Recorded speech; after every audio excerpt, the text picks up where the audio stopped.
Jesu Kristu uyinkosi. Ngibingelele bazalwane kuLwesine. Sibonga uNkulunkulu ngokuvuka. Sibonga uNkulunkulu ngomusa nothando olungaka asikhombisa lona. Ngiyacela sikhuleke. Baba, egameni leNkosi yethu Jesu Kristu, siyabonga Baba wethu ongcwele, umusa nothando lwakho. Sibonga ukuvuka, sibonga ukubona lolu suku. Sibonga ngosukufundiswa nokuxwayiswa. Sibonga ukuqondiswa nokuyalwa. Sibonga ukuholwa uNkulunkulu wethu ngezwi lakho. Udumo kuNkulunkulu kweliphezulu nokuthula emhlabeni kubantu abathokozelwa nguwe. Sibonga Nkosi ukuthi nangalesi sikhathi uyasipha ukuthula okukhulu kakhulu, uyasiduduza. Uthi Nkosi noma ngabe ususilimazile kodwa uyapholisa. Uthi Nkosi wena wetshatha ubuhlungu bethu futhi welapha zonke izifo zethu. Sikubonile Nkosi konke lokhu usenzela khona. Kungalokho sikunikeza udumo nasekuseni. Akekho ofana nawe. Akekho nesingamlinganisa nawe. Mana njalo-ke Nkosi yethu sizofunda izwi lakho. Khuluma ngalo ey'nhlizweni zethu. Sivule iy'ndlebe zikamoya. Usiphe Nkosi ukuqonda. Ngoba wena uthe uma ekhona oswele ukuhlakanipha makakucele. Siyabonga Nkosi. Siyabonga nokuthi usiphile nokuthi kumele sihlome kanjani izikhali zikamoya. Siyabonga Baba wethu ongcwele. Iba nathi-ke kulo mkhuleko. Uqondise iy'ndlebe zethu nemiqondo yethu ezweni lakho. Iy'nhliziyo zethu zithobele ukufohlozwa nguwe ngezwi lakho. Siyabonga. UJesu Kristu uyinkosi. Amen. Siyabonga-ke bazalwane.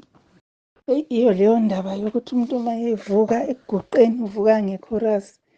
Siyambonga-ke kodwa uNkulunkulu, kuhle kuye ukuthi sisakwazi nokuvuka sisukume emva kokuguqa sikhuleke. Namhlanje-ke bazalwane sizofunda incwadi kaSamuel. Samuel wokuqala uchapter 17. Siqala ukufunda kuverse 4. Samuel wokuqala chapter 17 siqala ukufunda kuverse 4. Indaba-ke le uzoyiqala-ke ekuqaleni mzalwane uyifunde uzuyiqede. Kodwa thina sizoqala la kuverse 4. Ngizongixolela-ke ngimisplaceile, ngilahlile noma ngidukisile ama-earphones ami. Manje angazi noma kuzozwakala kahle kodwa ngithemba uNkulunkulu ngoba okwethu ukuthi sithembe yena kuso sonke isimo. Ake sifundeni-ke bazalwane.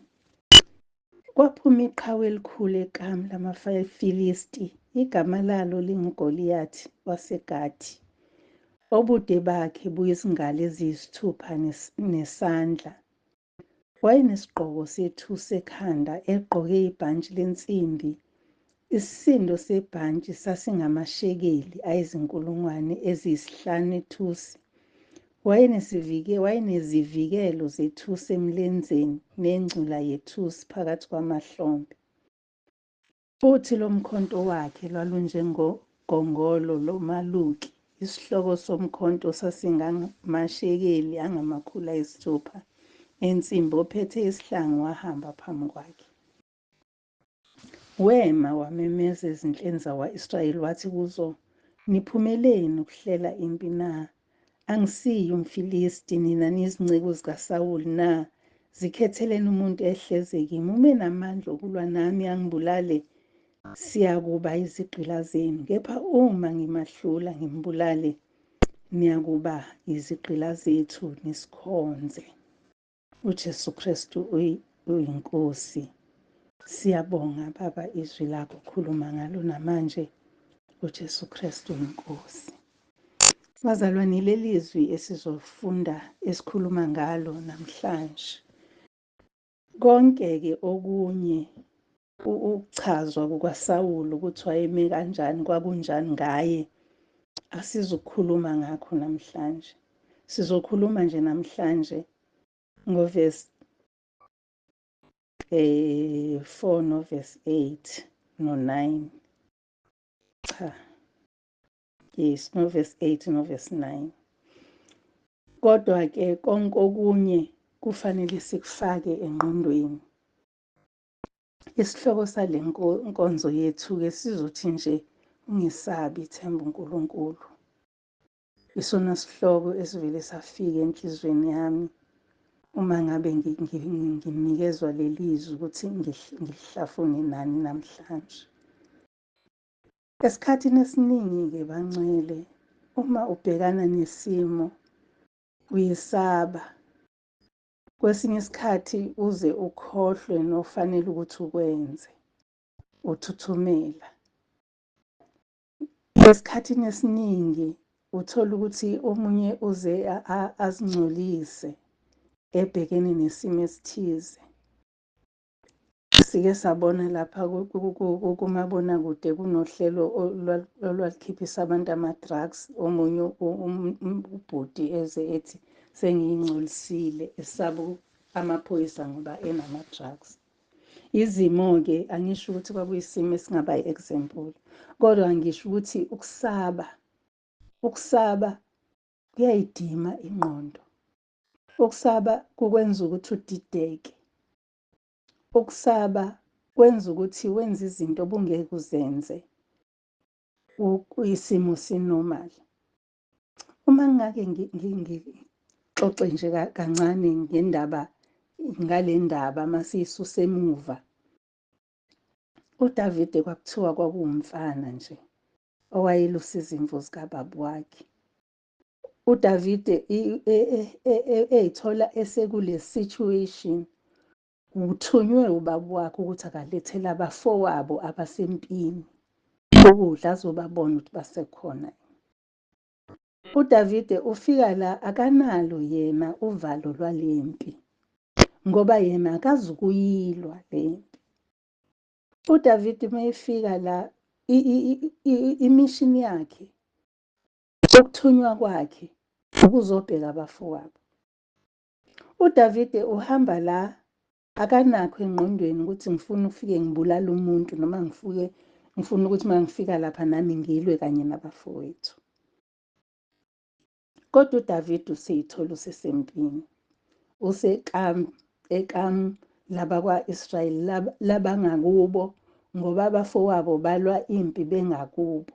Uma silwi izimpi bazalwane, asiyi ukuthi sibe ngabangale esitheni ukuze silwe nabo. Silwa nabo singala. Ingalokho bazalwane, uSathane sihlasela singamakholwa, singabazalwane. Ngoba sinekamu lethu la sikhona, bese kuba nomngcele phakathi kwethu, bese kuba nesitha ngaphambi kwethu. Ingalokho-ke bazalwane, uNkulunkulu ezwini lakhe elokhu eshilo usuku nosuku ethi ungesabi. Ngoba thina sinomvikeli wethu, sinomqapheli wethu siqaphile. Uma besingafaka nje ey'nhlizweni zethu ukuthi ngeke ngisabe, angisabi lutho, angisabi ngisho isimo. Ngike ngahleka ekuseni ngifonelwa ngomunye umama ukhuluma ngokuthi ube nolaka, ube nje negqubu elithize. Ngithi mina yeyi, phela thina uNkulunkulu wasenzela okukhulu. Uyazi ukuthi usuthi uvuke ekuseni ungabi nayo le nto uthi angikwazi ukukhuluma ekuseni. Uvuke nje ekuseni ungabi nakho uthi angikwazi ukuhleka ekuseni. Mina-ke ngangivele-ke ngiyihleka abayeni. Kodwa nje kwakuba khona lokuthi akekho umuntu engizohleka naye. Kodwa nje right now sivuka nje sihleke, sixoxe, sihleke ekuseni. uNkulunkulu ususa izinto ey'mpilweni zethu, afake injabulo, afake ukuthula, afake ukungesabi. Mhlawumbe usesimeni la usaba khona ukuthi kuzokwenzekalani ngabantwana bami. Mhlawumbe uyagula. Ukuleso simo ukuthi Uma ngishona kuzokwenzekani ngabantwana bami? Unalolo valo, ilona-ke oluzokubulala. Phuma ovalweni, themba uNkulunkulu. Mhlawumbe unovalo ukuthi njengoba nje bengekho besesikoleni bazobuye bedleni. Phuma ovalweni, themba uNkulunkulu ngoba uzoqalekiswa, ngoba lithi izwi uqalekisiwe owenza ingalo yakhe, inyama ibe ingalo yakhe. Themba umuntu. Izwi lelo elisho ukuthi uqalekisiwe uma ithemba lakho likumuntu. So ungathembi ukuthi ngizofonela usibanibani angilethele impuphu noma ngizotshela ingane yami eseGoli ukuthi akukho kudla la ekhaya. Akuthembe uNkulunkulu. Angikho-ke lapho bazalwane, ngisekutheni itimu yethu iyakusho ukuthi asethembe uNkulunkulu. Singasisabi isimo, singasabi nje. Ake singabi nakho ukwesaba. uDavide mayefika-ke laphayana eyobona abafowabo, nansi indoda iphuma. Lithi leli zwi uqala lapha ekuqaleni uthi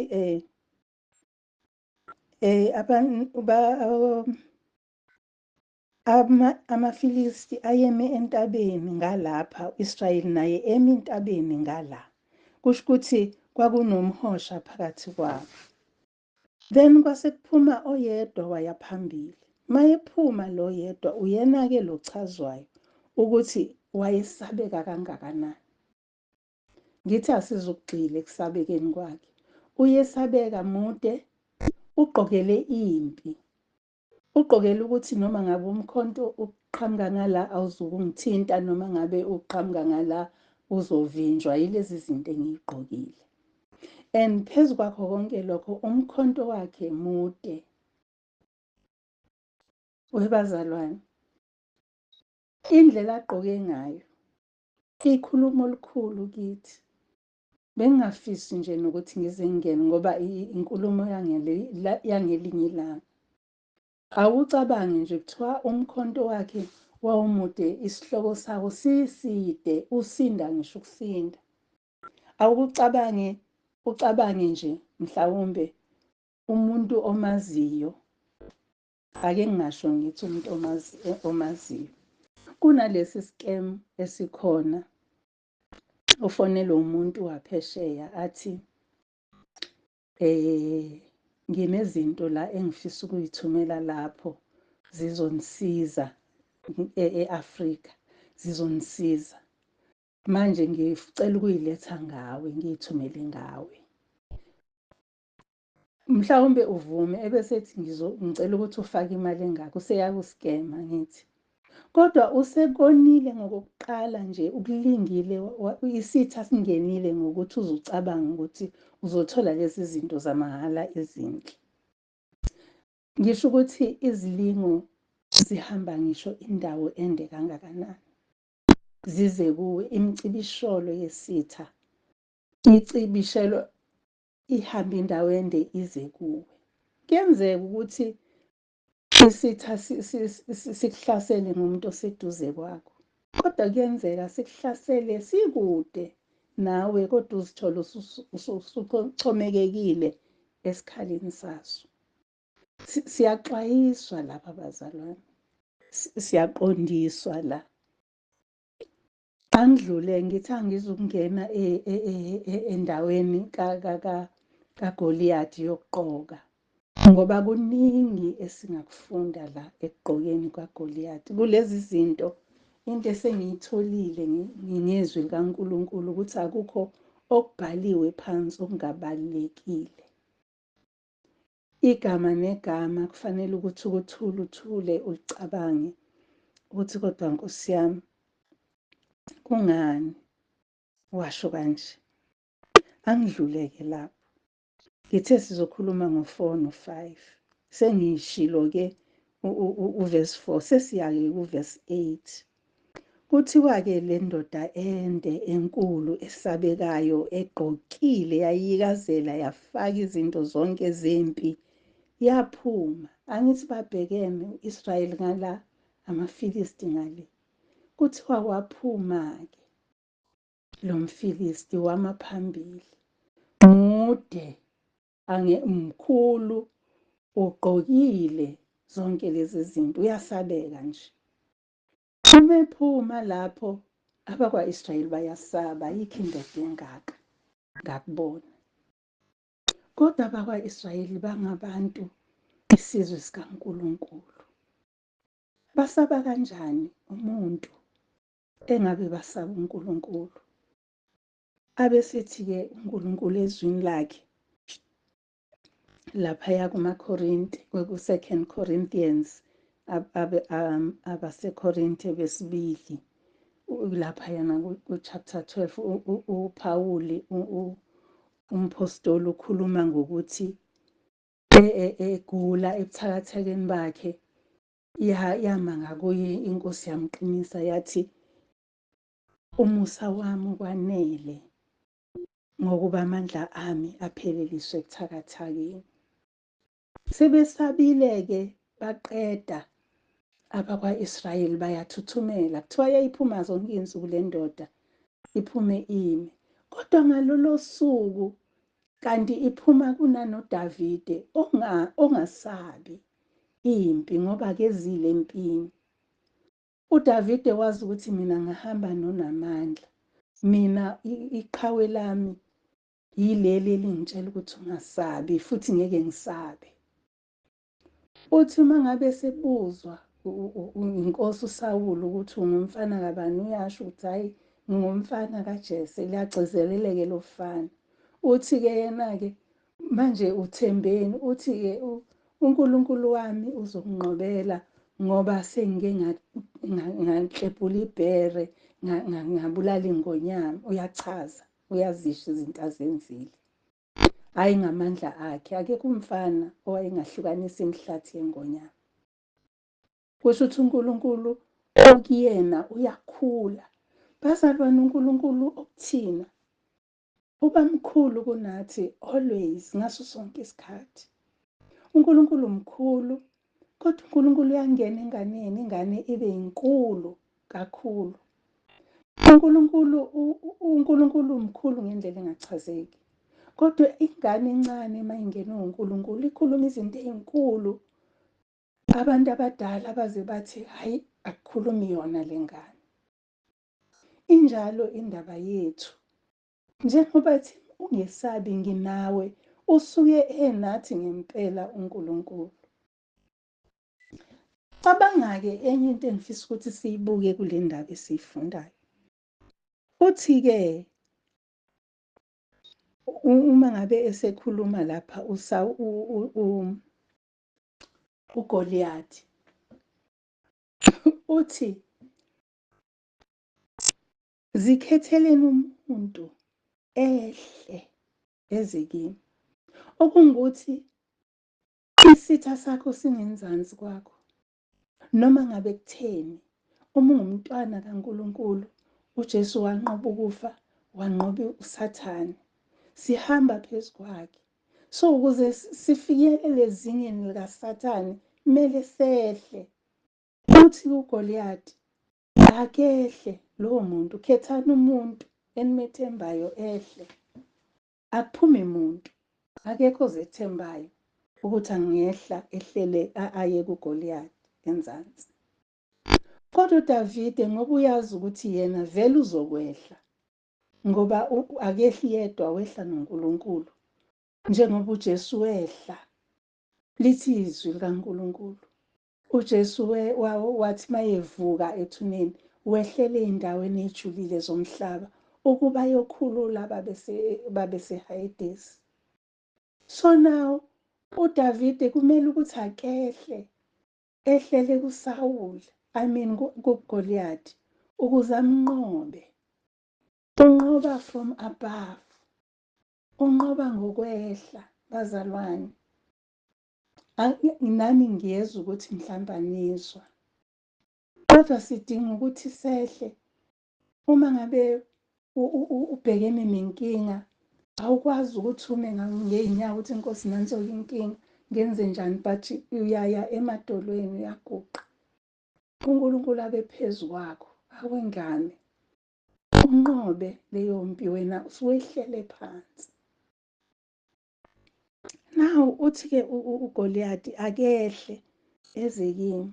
Ngizothi-ke namhlanje, ngane zakwethu, uNkulunkulu wethu ubekile isitha sethu ezinyaweni zethu, njengalokho asho emandulo ku-Adamu.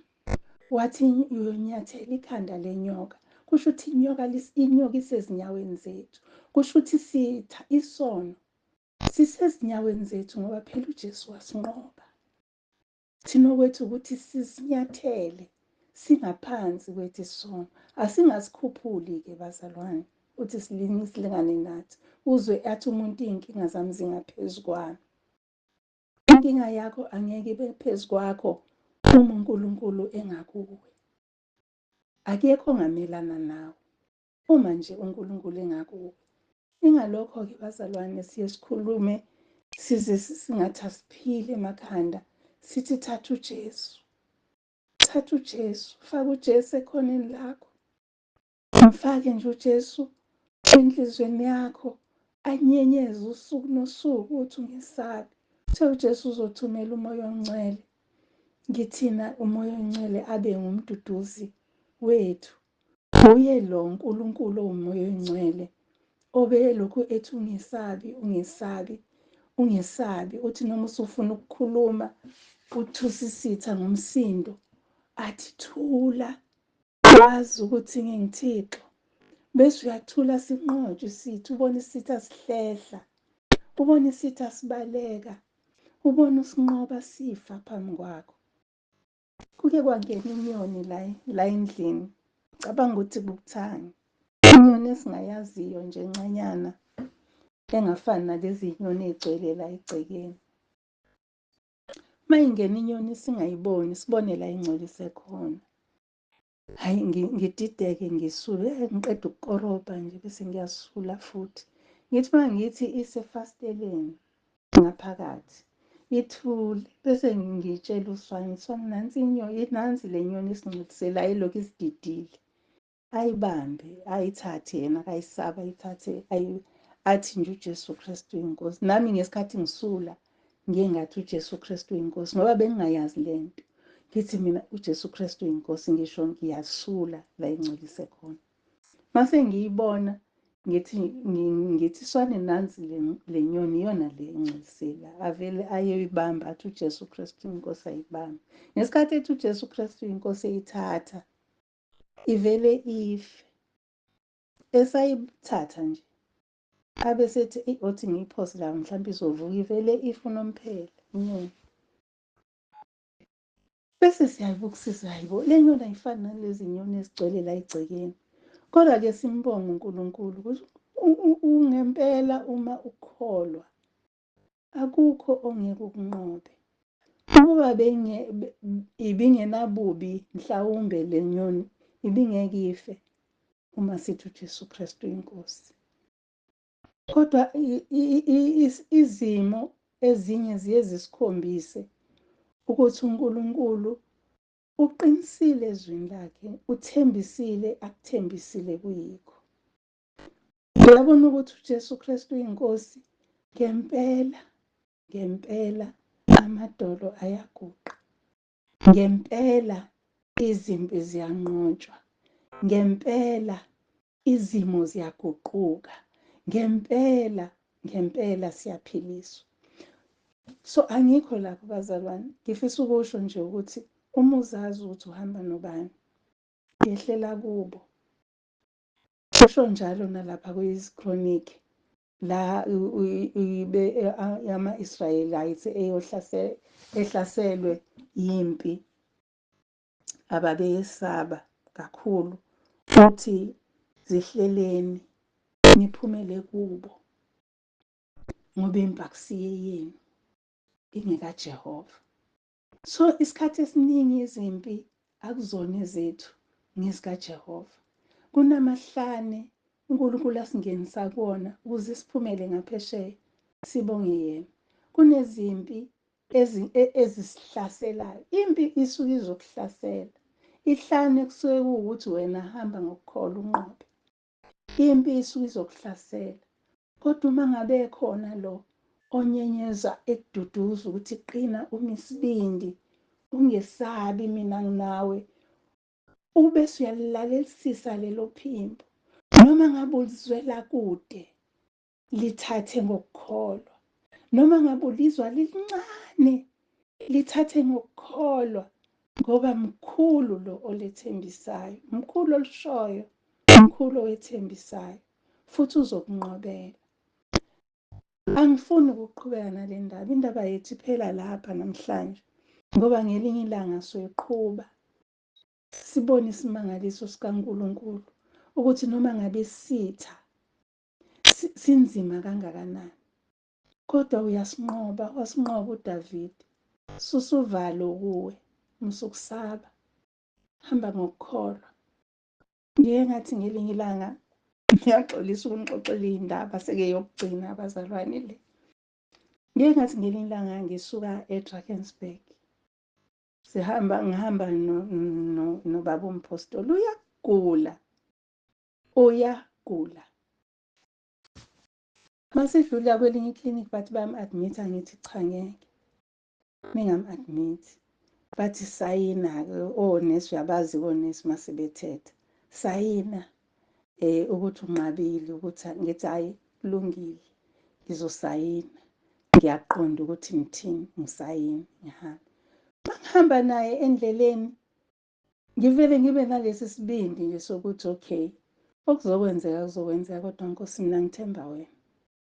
Ngisho nje kanje, casually ngisamngenisa nje emotweni, ngimlalisa, ngimlungisa, ngithi nje Nkosi, ngithemba wena, okwenzekayo ngithemba wena kho konke.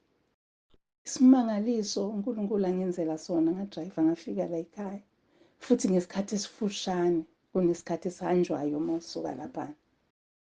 Ngafika la ekhaya, ngafika naye ephila, uyaphila kuze kube namhlanje. uNkulunkulu wethu uma esethe ungesabi, mvumela susa ukusaba kuwe. Umvumela inqobe impi ubhekile.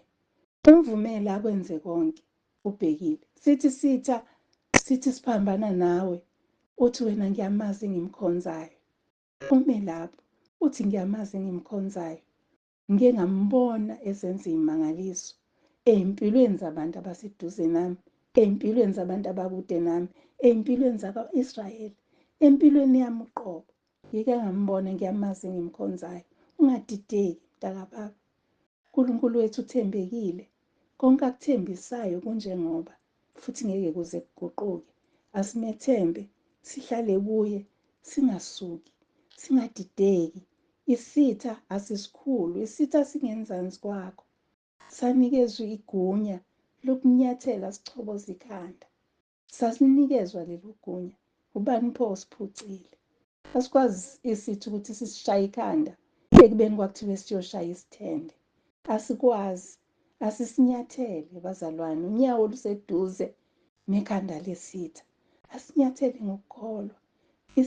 Isimo kusona akusona esokuqeda, kodwa isimo sokuthi uphakamise amehlo akho ezintabeni, usizo lwakho luzovela kuJehova.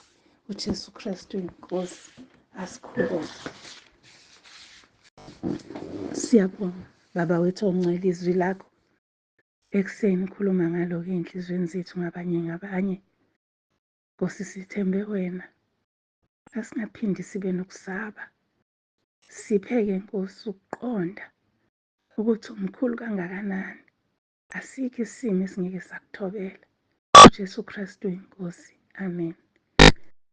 Ngiyabonga-ke bazalwane, inkosi nibusise. uJesu Kristu inkosi. Ngingakadluli, ngingakavalelisi bazalwane, ngiyathanda nje ukubonga kakhulu kulabo kade befikile bezemthembisweni. Siyanibonga bazalwane, nenza usuku lwabaluhle ngendlela emangalisayo. Ngiyababongela nababethembisa ngoba bayasho ukuthi bayabonga. Ngiyababongela kakhulu. Asiqhubekeni bazalwane, sikhuleke.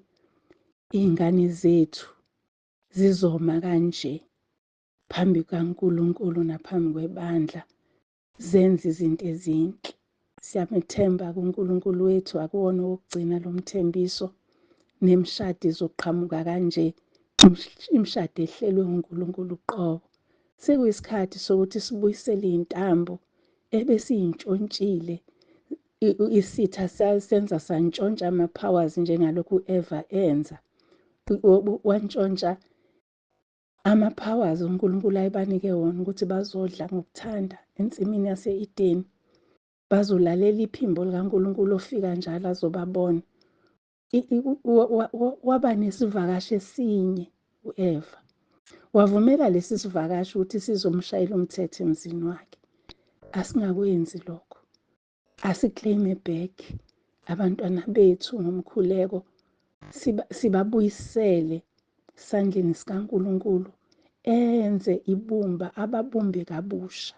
Jesu Kristu inkosi. Ngiyabonga.